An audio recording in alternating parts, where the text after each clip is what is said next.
Je représente un peu mes invités. Alain Staron est toujours là, Gérard Haas est toujours là et Franck Lewey nous accompagne toujours. Pour ce débrief de l'ActuTech, plusieurs sujets ont retenu notre attention cette semaine. Premier sujet, d'abord, la BCE qui choisit Amazon pour tester sa monnaie sur les sites de e-commerce. Dans le cadre de ses expérimentations de monnaie numérique, la Banque Centrale Européenne a désigné 5 entreprises pour réaliser des prototypes d'interface utilisateur afin de simuler des transactions, parmi elles le français Worldline, mais aussi Amazon, seul acteur non européen de la liste. Gérard Haas, est-ce une surprise de voir Amazon figurer parmi cette liste de partenaires ? Oui, quelque part oui et quelque part non. En fait, si vous voulez, ce qu'il faut voir, c'est que on avait, dans le cadre de la monnaie électronique, un vrai problème qui était celui des investissements. Et donc, on a le Bitcoin ou l'Ethereum qui sont vraiment présents sur ce marché et qui font en fait de l'investissement qui est mal contrôlé. Mais également, ils peuvent servir à du paiement. Et donc, la BCE devait trouver une solution pour justement les questions de paiement. Et c'est ça la faiblesse aussi de son système, parce que c'est simplement un moyen de paiement, mais pas un moyen d'investissement. Et donc, ils font des tests pour voir un petit peu comment le marché et comment la réaction. Et ce qui est regrettable là-dedans, c'est que le seul opérateur e-commerçant qui a aussi une dimension mondiale, c'est Amazon qui va avoir un avantage concurrentiel majeur en tant que testeur. Et en même temps, on sait qu'Amazon, c'est pas un partenaire si loyal que ça, puisqu'il y a au niveau européen beaucoup de questions, beaucoup d'attaques, et il a été maintes fois condamné. Donc, on peut penser que c'est regrettable cette expérimentation. Pourquoi des sociétés européennes, et il y en a un certain nombre, n'ont pas été testeurs pour avoir cet avantage concurrentiel? Alain Staron, c'est regrettable, comme le dit Gérard Haas, c'est un faux pas de la BCE d'avoir mis Amazon dans cette liste de lauréats, de partenaires pour travailler sur le paiement de sa monnaie numérique. Je ne suis pas tout à fait sûr. Oui.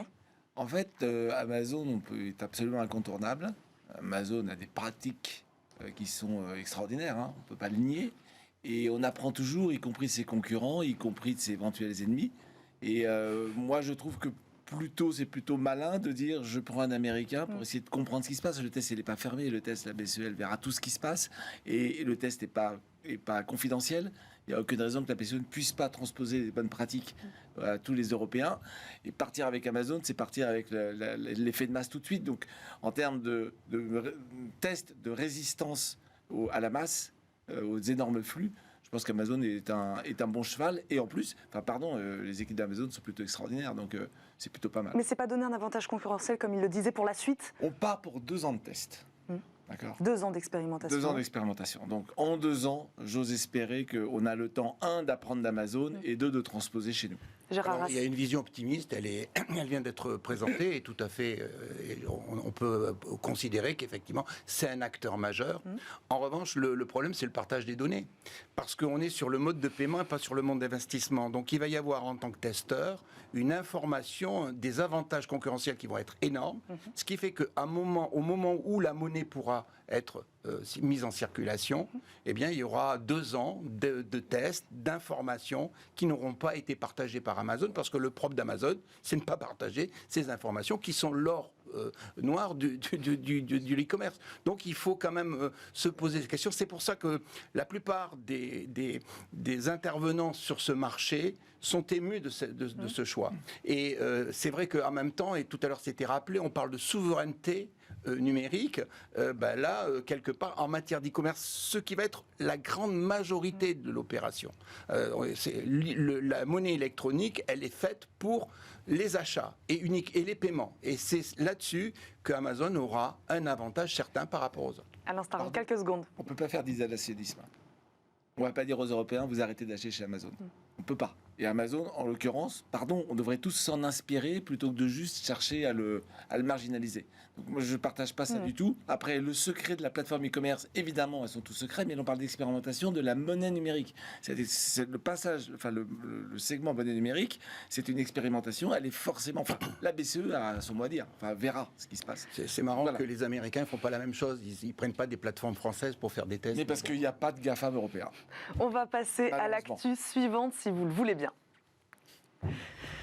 Nous voulions donc aussi vous faire réagir au dernier rapport de l'ONU en 2022. Un tiers de la population mondiale n'a toujours pas accès à Internet. 2,7 milliards de personnes très exactement.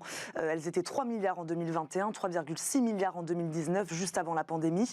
Du mieux donc, mais les disparités restent fortes en fonction des régions du monde. L'ONU préconise d'ailleurs de nouveaux investissements. Gérard Haas, comment vous regardez ce décalage entre les évolutions technologiques considérables dont on parle tous les jours sur ce plateau de Smartech évidemment, l'Internet des objets, la blockchain, la fibre, la généralisation de la 5G. Et de l'autre côté, c'est presque 3 milliards de personnes qui n'ont toujours pas accès à une simple connexion Internet. Alors, est-ce que c'est surprenant ? Le progrès sur la connectivité universelle a connu un développement majeur ces dernières années. Et j'allais dire que tous ceux qui pouvaient y répondre, y accéder, y ont eu accès. Aujourd'hui, on arrive vraiment, si vous voulez, sur des zones où certaines zones sont... c'est compliqué d'y accéder parce qu'il n'y a pas les infrastructures ou parce que les pays ne sont pas formés. Et donc c'est là on retrouve en fait donc cette question sur ces 40% de gens qui aujourd'hui ne sont pas connectés. C'est difficile de les connecter. Il y a des investissements, les États ne peuvent pas y répondre. Et donc c'est vrai, c'est un enjeu majeur et c'est un vrai problème parce que les réponses sont économiques, elles sont pédagogiques. Et c'est les pays les plus défavorisés ou qui sont dans des zones d'accès très complexes. Donc ça ne va pas. Enfin, là, on est sur un problème d'une question complexe qu'il va falloir pouvoir régler, mais si tous les partenaires sont prêts à y mettre des infrastructures. Vous êtes d'accord avec ça? Des réponses multiples, économiques, pas que pédagogiques. Il y a une culture numérique aussi qu'il faut influer dans ces régions-là. Il y a au moins autant de gens qui n'ont pas accès à l'eau potable. Donc ne nous trompons pas de débat, il faut d'abord boire. Bien, cette parenthèse étant fermée, vous avez aujourd'hui une technologie qui est l'Internet par satellite, avec au moins 2 acteurs, voire 3, il y a Open SpaceX et OneWeb, qui sont sur le terrain. Et leur objectif, c'est exactement ça, c'est d'apporter la connectivité là où elle n'est pas disponible. Je rappelle que c'est 40% dans le monde et c'est encore 9% en France. On était l'année dernière 4% de moins, donc on fait des progrès. Et ces technologies vont arriver. Alors après, comment on fait ? Ces technologies, elles existent. Comment on fait pour les répandre dans tous ces pays-là ? C'est comme pour les programmes pour la fin dans le monde, c'est comme tous ces sujets-là. À un moment, c'est un effort collectif mondial qui permet d'aller équiper. Enfin, on a bien vu ce qu'a fait Starlink.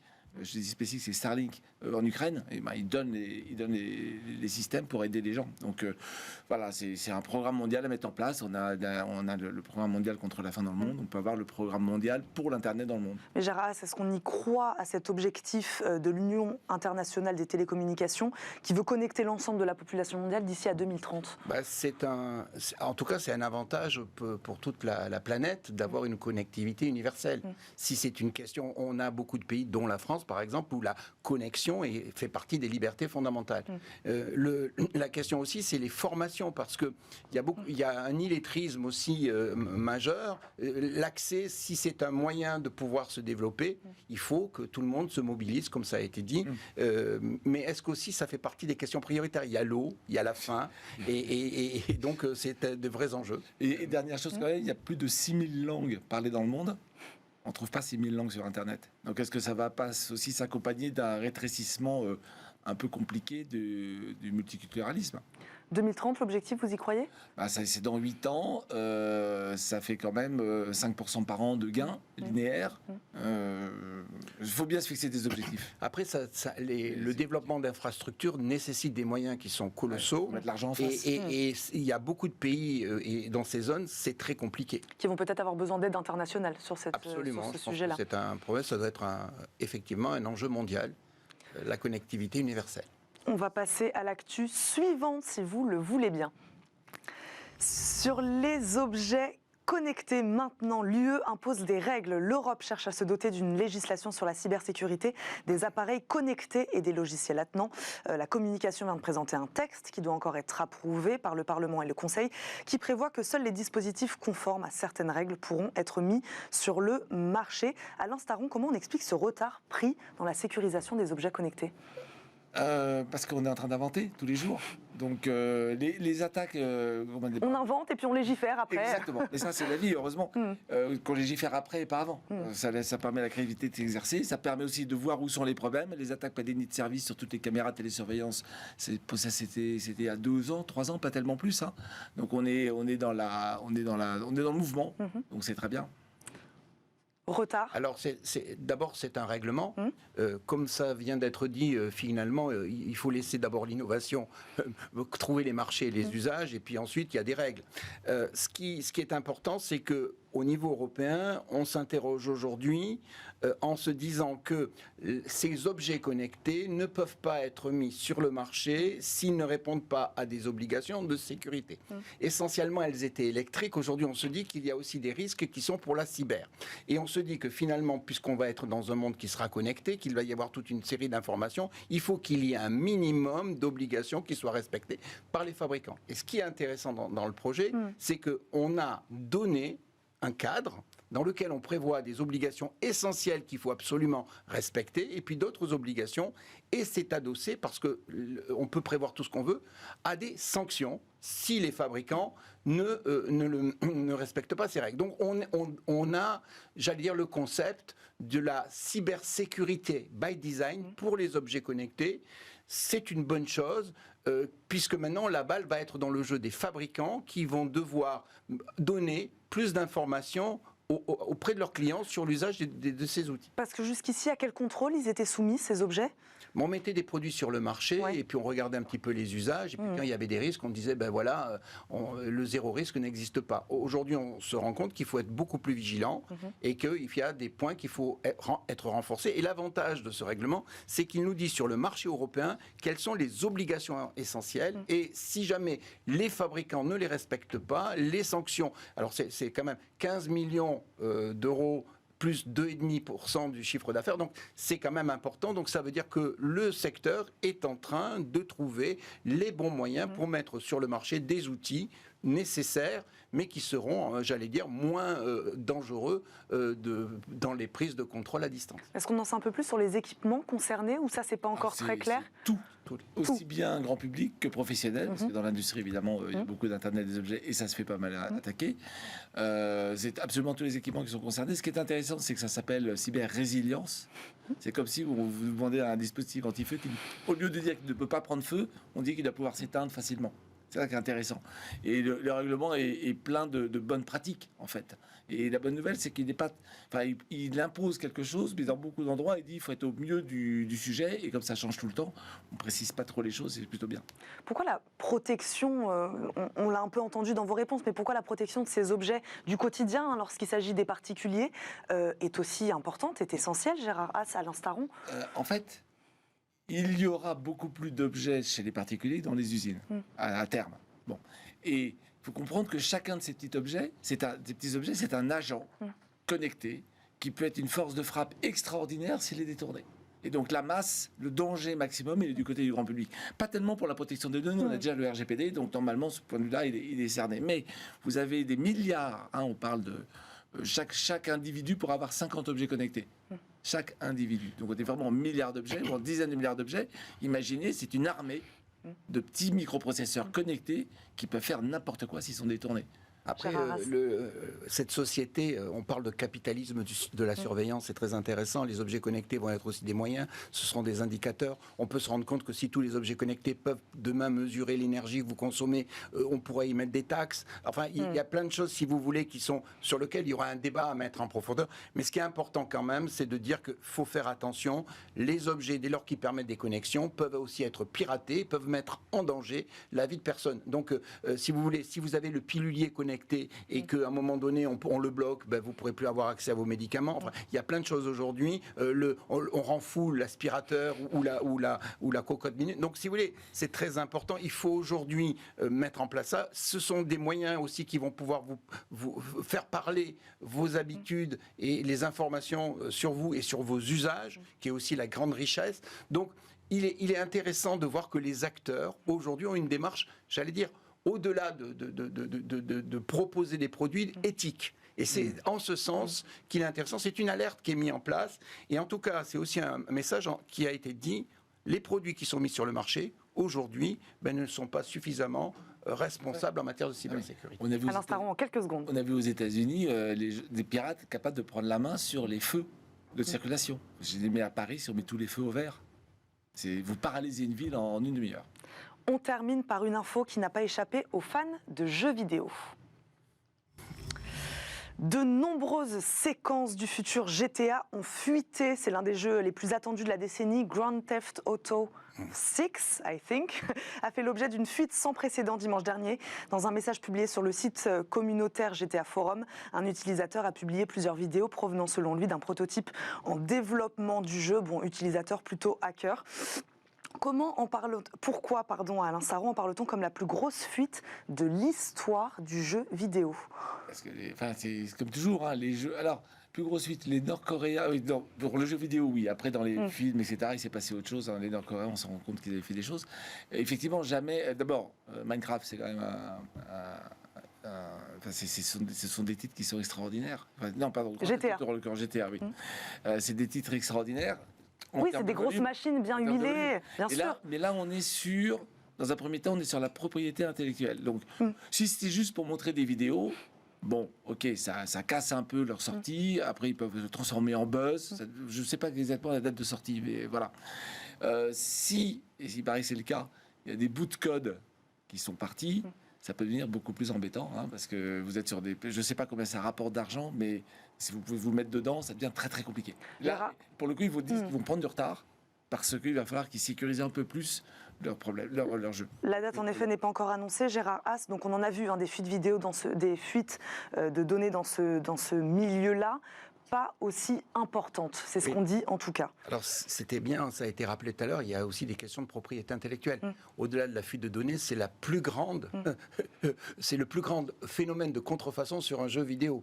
Donc ça c'est quelque chose d'incroyable. Et surtout, c'est l'image de l'entreprise, mais c'est surtout son côté, un préjudice économique majeur. Parce que la plupart des gamers qui sont là, ils attendent de se connaître. Qui va être le héros? Quelle va être la ville? Et là, ça a fuité. On a donné toutes ces informations. Donc, il n'y a plus de suspense. Ouais. Et donc, si vous voulez, l'effet attractif de tous ces fans qui attendent, etc. Donc, c'est un vrai préjudice économique aujourd'hui pour le... qui est colossal, plus un problème d'une catastrophe technologique. Parce que chaque fois que vous avez un problème cyber, ça montre, la réponse que vous allez donner va montrer votre capacité à surmonter cet événement technologique. Et donc, c'est une catastrophe. Donc, au-delà de la perte et de tous ces points, c'est l'image de ce jeu qui a été attaché. Et finalement, ce jeu, c'est quoi? C'est les mafias qui prennent la main et qui deviennent des héros. Ben là, c'est quelque part le hacker qui a pris la main sur le jeu. Mais c'est une affaire à suivre. Mais c'est quand même ce qu'on disait. GTA, grosse machine quand même bien huilée. On a du mal à imaginer qu'elle ne protège pas ses prototypes. En fait, c'est impossible de se protéger de ce genre d'attaque. C'est ce qu'on disait tout à l'heure. Plus c'est gros, plus ça attire les hackers. Et puis, plus il y a de connexions. Et puis, finalement, j'allais dire, dans le monde numérique, on est toujours chez quelqu'un et il y a quelqu'un qui peut être chez vous. Enfin, c'est aussi la règle qu'il faut quand même dire. Et c'est un point qui est important. Il y a des accès.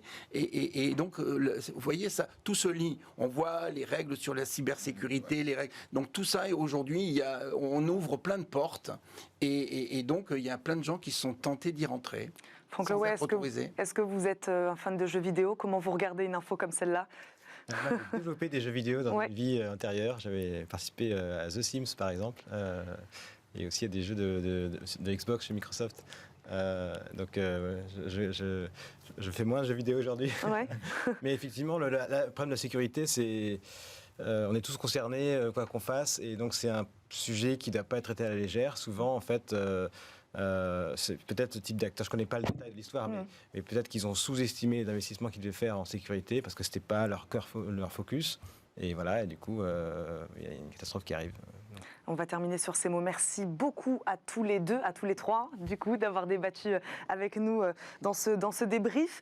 Vous restez avec nous. Franck Lewey, merci beaucoup de nous avoir accompagnés. Je rappelle, vous êtes le cofondateur de l'IFEN. Merci de nous avoir accompagnés tout au long de cette émission. Merci à tous les deux. Vous restez avec nous. On marque une courte pause et on se retrouve tout de suite pour l'interview du week-end.